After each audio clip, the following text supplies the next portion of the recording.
Hello everyone, welcome to another vlog. So today's vlog will be a little philosophical. I'm not going to give you any great gyan, but I actually want to speak about how to handle disappointment. Because I keep meeting students who haven't achieved their desired goals in terms of the GMAT or desired business school, and they appear very disappointed, very sad, because they feel that their effort went completely waste. So I just want to give you my thoughts, the way I look at things, or how I would handle disappointments. So the disappointment that I'm focusing on is of course purely GMAT and business school based.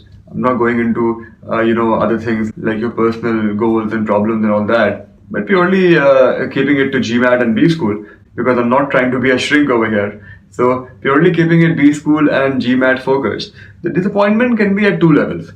The first is your GMAT score is not what you wanted it to be. Let's say you wanted a 720, you got a 660. You wanted a 660, you got a 600 or a 590. Whatever it is, your GMAT score is not at par. You've put in a lot of effort, you've worked hard, you've spent a lot of money, but all of that, according to you, has come to naught because the score is just not good enough. So I'll just give you 2-3 ways of looking at it. One, a good GMAT score is not a guarantee of admission into any school. So even if you get a 760 or a 780, you can get rejected, and people do get rejected by schools with those scores. And people with 660, 640, 680 get through to those schools. So the GMAT is just one part of the component. It would be a good idea for you to look at the bigger picture and maybe to focus on the things that you can change.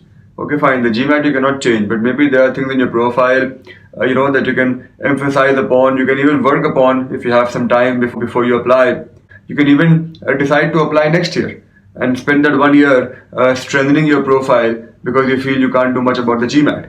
All this is of course assuming that you've retaken once or twice and you've figured that it's not working out for me.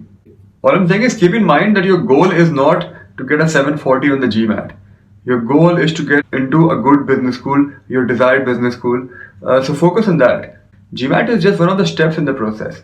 But your end goal is not the GMAT, so keep your eye on the end goal, that is to get through to a B school. And there are several things you can highlight, you can emphasize upon in your application, and you could still get through. So what you should do is actually take this adversity as a blessing in disguise and work harder on your applications. A high GMAT score at times can make students complacent because you tend to think, oh, I'll get through easily, I have such an excellent score. When you have a score that is slightly below par, you'll work twice as hard on your application because there's a deficit you have to make up for, which could be a good thing. Basically what we're doing is we are learning to accept what we cannot change. It's not necessary, in fact it's not possible that whatever we want in life we get. It might look like some people get whatever they want in life, but that's not the case. So the smart manager is one who works around problems, works around constraints, and who's a little perseverant. You can be disappointed for a few days maybe, but then you get back up on your feet and you start focusing on the job at hand. So that's one part of the disappointment, when your GMAT score is not up to the mark. If you ask me, a bigger disappointment is when your GMAT score is good, even the rest of your profile is very good, yet you don't get through to your desired business school, or business schools in some cases. And I've seen that also happen. In that situation, I call it worse because then you don't even know what you could have done differently.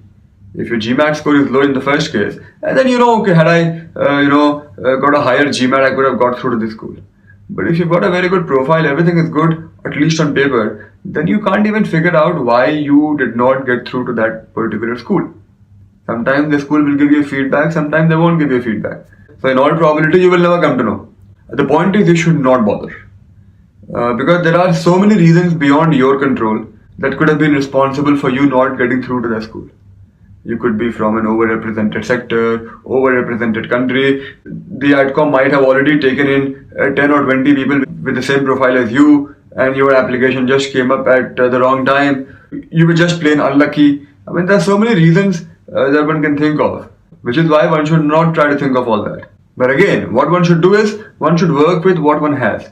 Okay, so you were trying to get into a Columbia or a Stanford and you did not get through.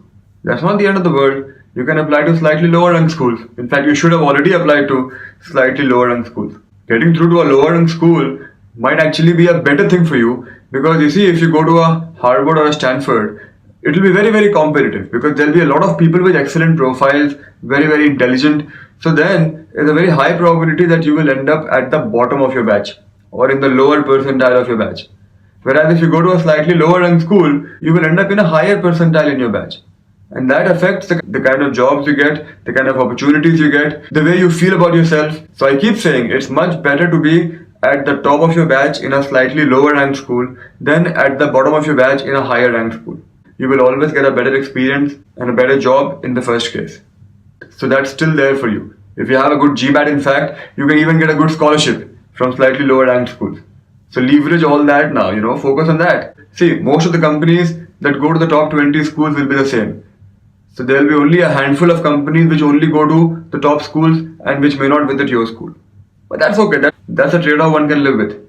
But once you start working, in 3-4 years, it's all about the kind of work you do. It's not about the kind of background you have or which B school you went to. Your chances of getting through to a top company are much higher at a lower ranked school than at a higher ranked school.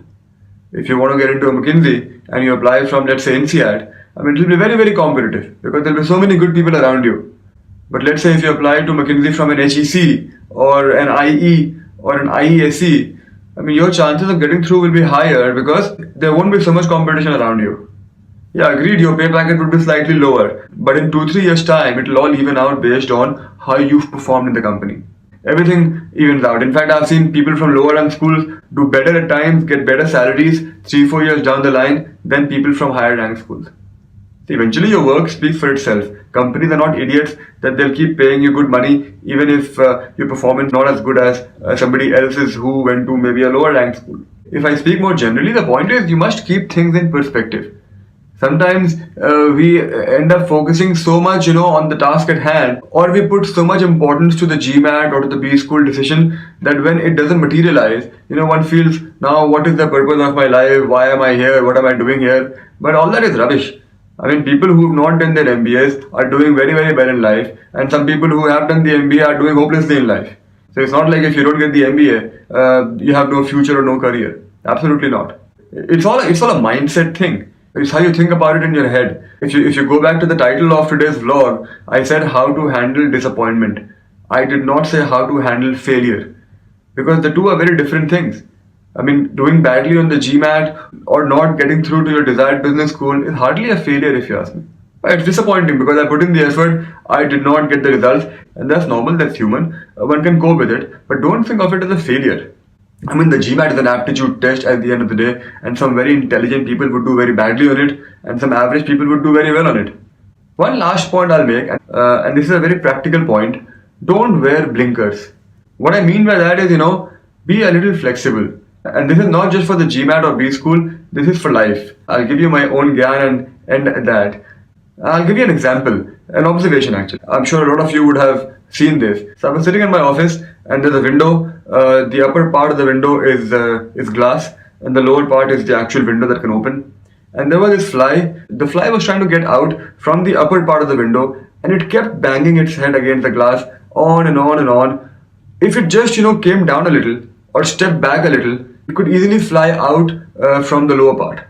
But it was just not seeing it. So I would give the fly 100 marks for perseverance because it kept banging its head. But I would give the fly 0 for intelligence, for smart work. So you see where I'm going with that. Perseverance is good, but flexibility is more important. So don't keep banging your head against a wall, like, taking the GMAT 6 times, 8 times, every year applying to schools for 3-4 years. Because you see, noble as it sounds and glamorous as it sounds to be perseverant, it's very possible that things will at times never work out. And I've had students who've taken the GMAT 6 times, 8 times, despite my telling them not to do so. I've had students who've been applying to B schools for 2 years, 3 years in a row, and nothing coming out of it. So be perseverant, it's a good thing, but also be flexible. Don't wear blinkers. Look at other options also. If the GMAT is not working out, try the GRE. If the GRE is not working out, some schools have their own entrance test. Try that out. If a Harvard is not working out, try a Duke. If a Duke is not working out, try a Tepper. There are so many possibilities which will become obvious to you if you stop wearing your blinkers. So be flexible. It will just be a very useful skill for you in life. So to sum it up, if you've not got a good score on the GMAT, if you haven't been able to get through to your desired business school and you're feeling disappointed about it, it's absolutely normal. you should feel disappointed about it. But don't treat these as failures. There are several options available to you if you just look around. In case you still think the world is over for you, mail me your profile and I'll tell you 10 different things you can do with your profile. And I'll do it for free. I won't increase your disappointment by charging you a heavy fee. So I hope you guys found today's philosophical vlog interesting and some value add. I shall see you guys tomorrow in a new vlog. Have a nice day.